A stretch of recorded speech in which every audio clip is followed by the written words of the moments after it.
Welcome to my channel.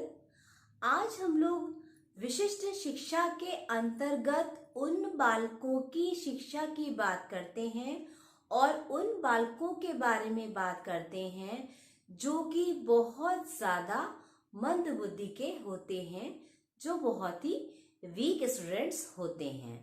तो आज का जो वीडियो है हमारा उन बालकों की शिक्षा के लिए है जो मानसिक तौर पे बहुत ज्यादा अविकसित होते हैं, जिनको हम लोग मंद बुद्धि बालक कहते हैं।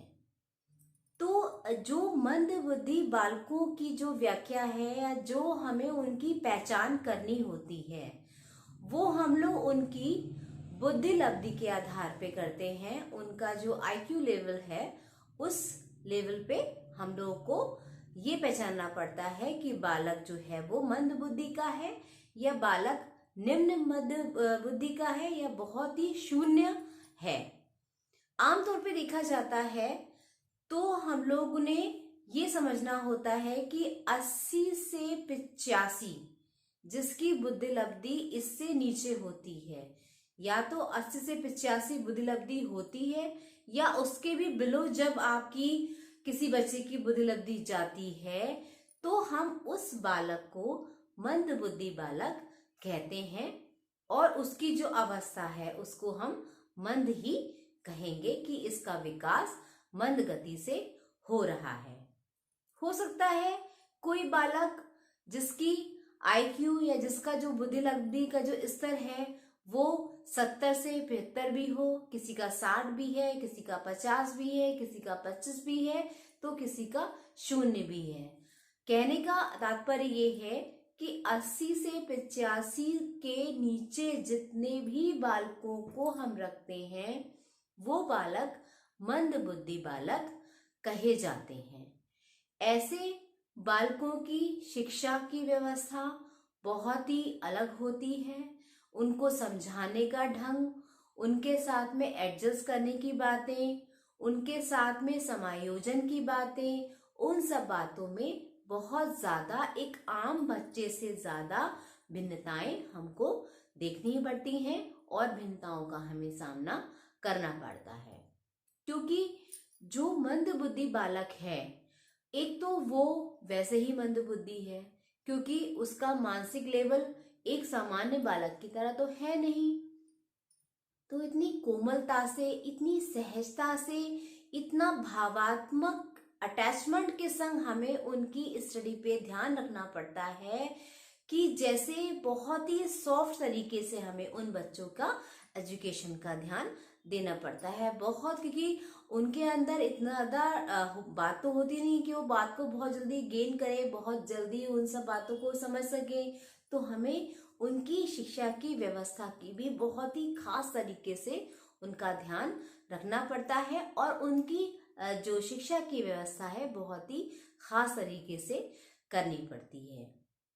परिभाषाओं के आधार पे अगर हम देखें तो मंद बुद्धि बालक ऐसे बालक होते हैं जो कि सामान्य बालकों से हर गुणों में, हर आधार पर अलग होते हैं, निम्न होते हैं, पिछड़े हुए होते हैं, जिनके लिए हमें कुछ ऐसे व्यवहारों का यूज करना पड़ता है जो कि सामान्य व्यवहार से अलग कहे जाते हैं। दूसरे शब्दों में हम ये भी कह सकते हैं कि मंद बुद्धि बालकों की शिक्षा की व्यवस्था जब हम बहुत ही आसान तरीके से करते हैं, जिसमें बहुत ही हम सिंपल स्टेप्स को लेते हैं, जिसमें हम एक छोटे बच्चे के लिए जो बहुत हल्की फुल्की बातों का जब हम यूज करते हैं, जब ऐसी हम स्ट्रेटजी का यूज करते हैं, जब बच्चे के संग में बच्चा बन के हम उसको सिखाते हैं, तो ऐसी शिक्षा की व्यवस्था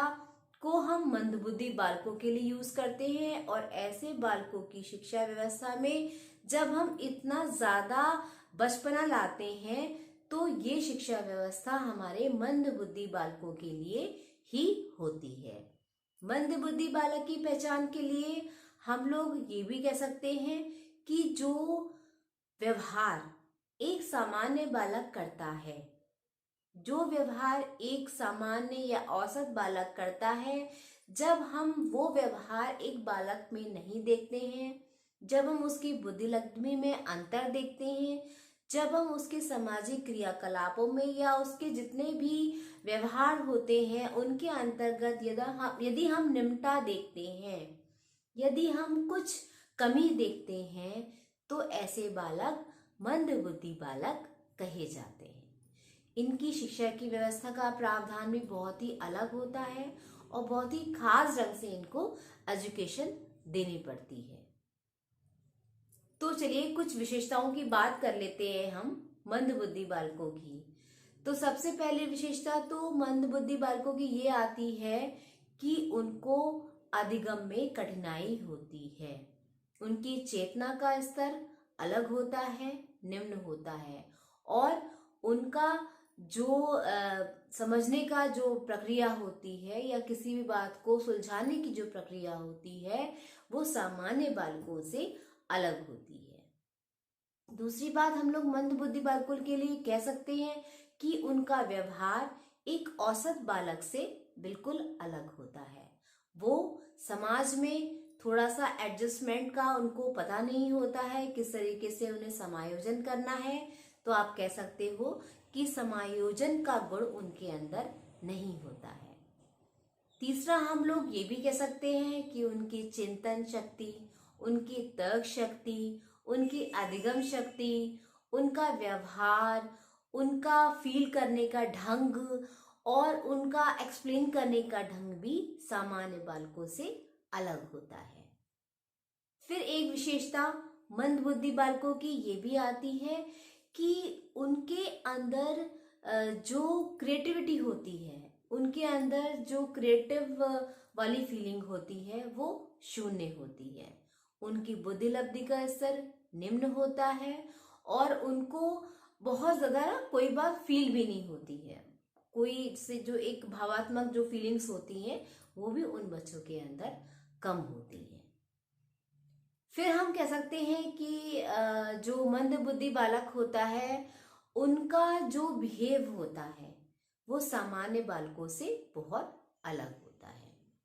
तो ये कुछ जो खास विशेषताएं होती हैं, जो एक सामान्य विशेषताएं होती हैं मंदबुद्धि बालकों की, वो कुछ इस टाइप से होती हैं। अब आप देखो कि मंदबुद्धि बालकों की शिक्षा की व्यवस्था का प्रावधान भी हमें कैसे रखना है। तो बहुत ही लाइट ढंग से, बहुत इजी स्टेप्स के थ्रू, बहुत ही इजी कंटेंट और बहुत ही चाइल्ड लाइक बिहेवियर हमें उन बच्चों के लिए करना पड़ता है। एक तो जो मंदबुद्धि बालक होते हैं उनके स्कूल्स का भी अलग ढंग होता है। उन बालकों के लिए जो स्कूल्स होते हैं वो अलग होते हैं। उन बालकों की जो शिक्षा का प्रावधान होता है वो भी अलग होता है। उनकी शिक्षा में ऐसी बातों को हम लोग को रखना पड़ता है जिससे वो मौलिक चीजों को जान पाए।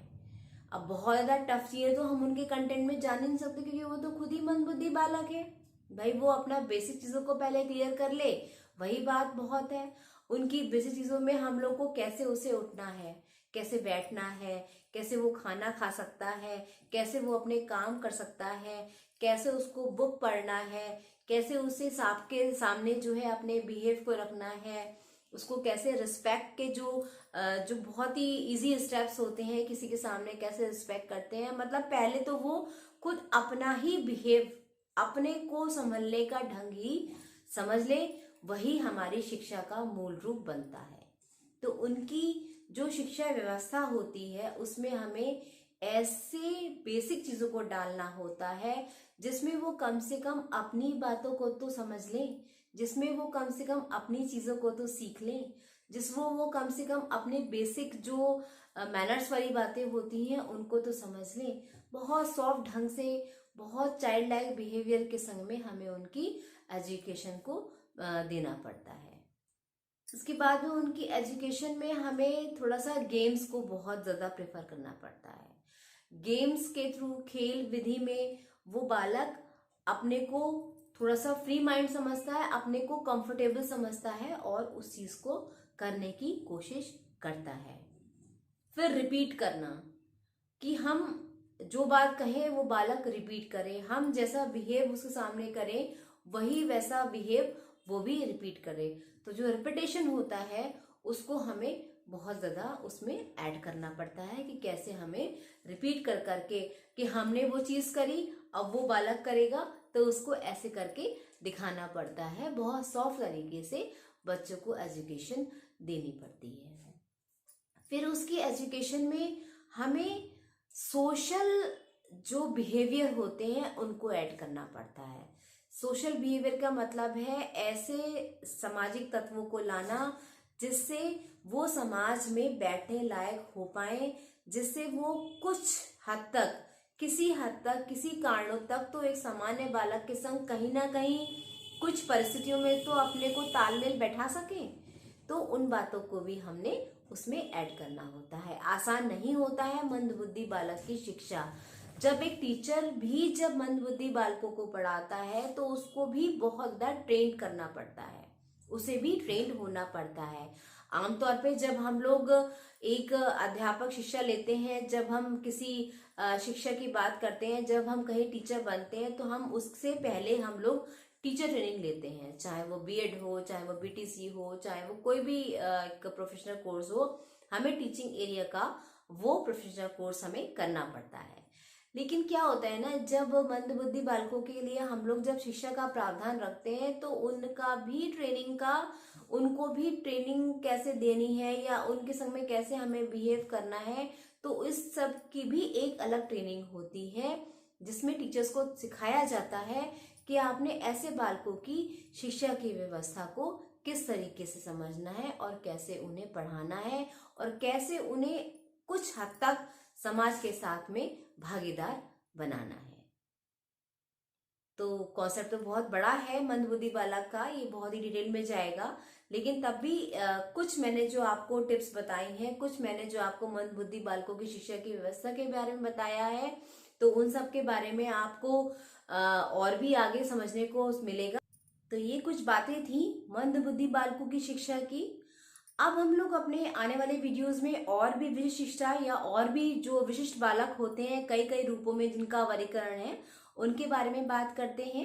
तो मेरे चैनल को आप यूं ही लाइक करिए, शेयर करिए, सब्सक्राइब करिए और इन सब के वर्गीकरण के बारे में जानिए। Thank you.